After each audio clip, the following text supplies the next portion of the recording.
Jadi soalan dia, tempat-tempat ataupun barang-barang ataupun kita kata athar-athar kisah-kisah Rasulullah SAW dan sahabat dihapuskan di sana, di bumi Mekah Madinah, adakah boleh mengurangkan keberkatan di tempat tersebut? Dia tidak, ya. Dia tempat tersebut memang kita kata barakah dah, memang barakah, ya. Kalau kita baca dalam Quran sendiri pun Allah SWT ceritakan, ya, berkaitan dengan subhanalladzi asra bi 'abdihi lailan minal masjidil haram ila al masjidil aqsa alladzi barakna haulahu, ya.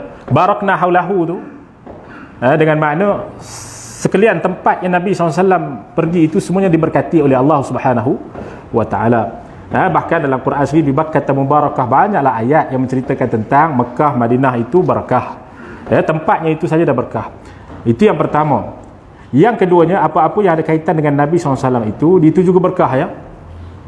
Kita akan sampai kepada beberapa bab lagi dalam hadis yang dikumpulkan oleh Al-Imam At-Tirmidzi, yang mana Al-Imam At-Tirmidzi dia sendiri menceritakan bagaimana Sayyidatina Aisyah, bagaimana Sayyidatina Ummu Sulaim dan sebagainya, mereka mengambil keberkatan baginda Nabi SAW daripada tempat minumnya Nabi. Macam mana kita baca tadi, Ibn Abbas, Sayyidina Abdullah bin Abbas radhiyallahu ta'ala anhuma, yang mana dia ambil minuman susu Rasulullah SAW tu, dia tak mau bagi siapa-siapa dah, dia nak berkah tu pada dia je.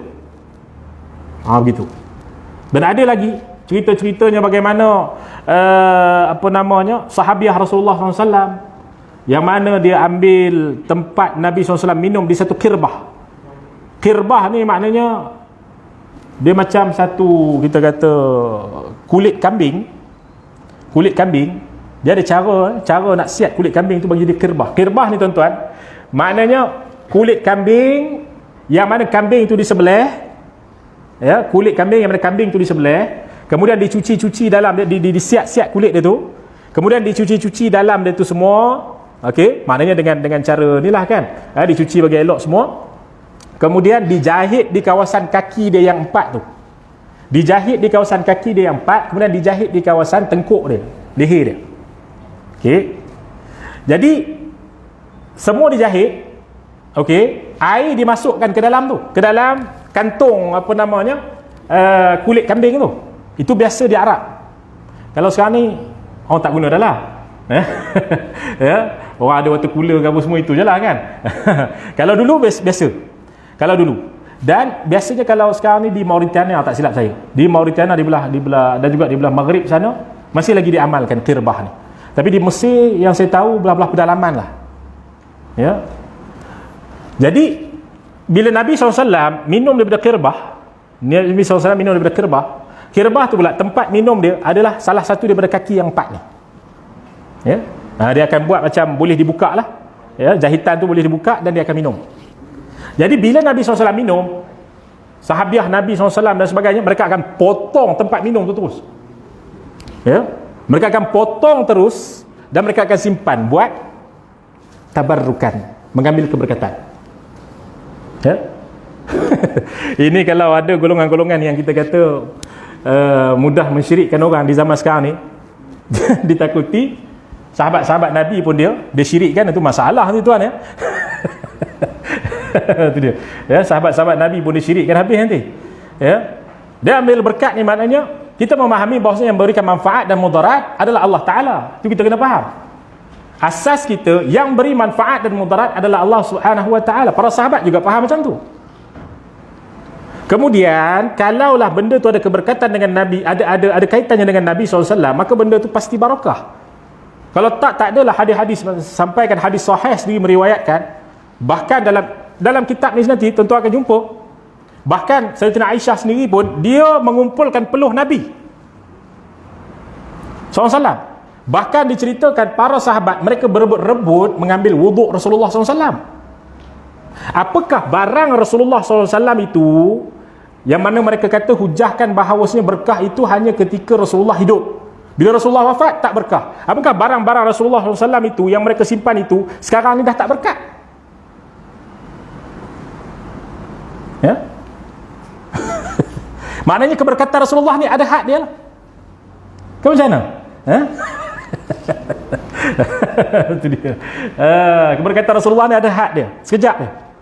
Sedangkan kita tahu setelah Rasulullah SAW wafat, sahabat Nabi sehingga mereka ini mengamanahkan supaya, nanti kita cerita banyak lah kan, mengamanahkan supaya rambut baginda Nabi yang disimpan dimakamkan sekali. Kalau benda tu tak ada apa-apa faedah pun, ya, kalau benda tu tak ada kita kata kebaikan apa pun, untuk apa dia nak buat? Untuk apa sahabat Nabi meletakkan rambut Nabi SAW di topi perang dia? Sehingga mengatakan tidak pernah aku berperang melainkan aku menang dengan disebabkan aku dengan keberkatan aku meletakkan rambut baginda Rasulullah di topi perang. Itu panjanglah, nanti kita cerita juga. Semua nama sahabat ni semua ada. Ya, ini saya cerita secara umum sahaja. Ya, kalau cerita semua nanti tak ada modal pun nak cerita nanti kan. Ya. Jadi tuan-tuan yang dimuliakan Allah Subhanahu Wa Taala. Okey, bila dia runtuhkan rumah Rasulullah ke dia runtuhkan rumah Rasulullah adalah dia runtuhkan apa? Antaranya dia runtuhkan tempat Rasulullah SAW bersujud lama. Di mana? Di bumi Madinah contohnya, di masjid dipanggil dengan nama Masjid Abi Dzar Al-Ghifari sekarang ni. Di Syari' Abi Dzar Al-Ghifari di belakang Masjid Nabawi. Saya tahulah tu. Itu tempat yang laluan untuk saya pergi ke Masjid Nabawi dulu. Ya. Dan juga ada yang dia robohkan juga masjid yang Nabi SAW doa 3 perkara. Nabi minta kepada Allah SWT agar umatnya ini agar tidak dikenakan banjir besar di Madinah, agar tak macam-macam lah. Itu semua yang kita dengar pun akan dirobohkan juga contohnya. Antara lain yang nak dirobohkan adalah di mana? Di belah kanan Masjid Nabawi. Apa dia? Iaitu Saqifah Bani Sa'idah. Saqifah Bani Sa'idah ni tempat Nabi SAW, tempat para sahabat mereka bermesyuarat setelah wafatnya Rasulullah SAW untuk mengangkat seorang khalifah. Dan banyak sebenarnya tempat-tempat yang mereka telah robohkan, dan mereka juga telah tutup. Antaranya tempat mana? Antaranya di rumah Allahumma salli ala Muhammad, rumah Sayyidina Kalthum bin Hidim.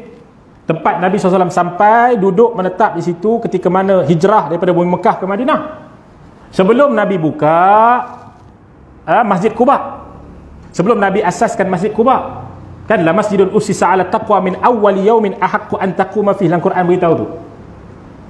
Di situ juga telah ditutup oleh kerajaan mereka. Jadi tuan-tuan yang dimuliakan Allah Subhanahu Wa Taala, bumi Madinah, bumi berkah, dia tetap bumi Madinah, bumi Mekah dia tetap berkah. Walaupun mereka merobohkan dan sebagainya, itu adalah berkahnya Nabi SAW. Tapi bila nak sebut tentang bumi itu sendiri, maka bumi Madinah dan Mekah itu dia tetap berkah walaupun dihapuskan seluruh kesan-kesan, athar-athar, bangunan-bangunan Nabi SAW, para sahabat sekalipun, atas satu alasan yang kita kata alasan yang agak tak boleh nak dipikir pada akal, iaitu apa? Ditakuti orang akan buat syirik. Ya. Ditakuti orang akan buat syirik.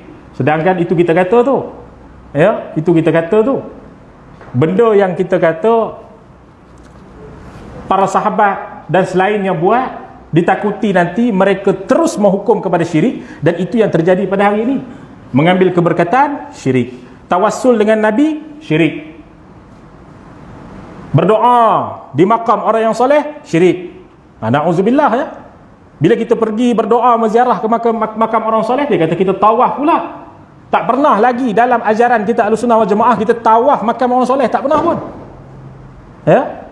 Sehingga mereka menuduh ulama-ulama di Hadramaut setiap tahun akan bertawaf di Zambal, iaitu perkuburan para sahabat yang ramai di situ.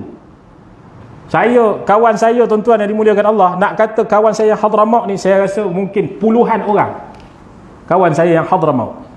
Ya, bahkan tak pernah langsung pun mereka kalau datang ke Madinah dan sebagainya, bahkan mereka yang pergi ke sana pun tak pernah langsung pergi bertawaf di masjid, di makam-makam perkuburan.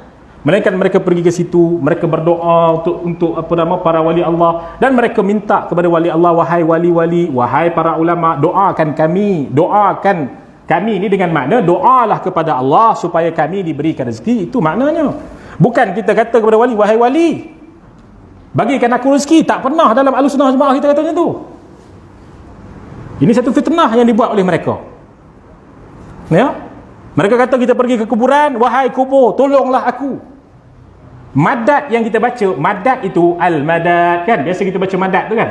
Madad tu dengan makna kita minta supaya wali ataupun ulama ini doa kepada Allah agar Allah Subhanahu Wa Taala menunaikan hajat kita. Sebab kita tahu mereka ini golongan yang hidup di alam mereka. Ya, nak cerita pasal hadis tentang mereka mendengar tapak kaki orang yang datang pun panjanglah juga. Ya. Itu dia. Ya. Sebab tu kalau tuan-tuan pergi ke makam Syekh Ahmad Said, datang dengan penuh adab. Wahai Syekh, Assalamualaikum, wahai Syekh, saya sekian. Wahai Syekh, doakanlah kepada Allah. Tak ada masalah pun. Bukan kita minta kepada Syekh Ahmad Said atau kita minta kepada Syekh almarhum Syekh Murtada, wahai Syekh Murtada, perkenankanlah hajatku. Tak pernah ada dalam Ahlussunnah Jemaah kita kata macam tu.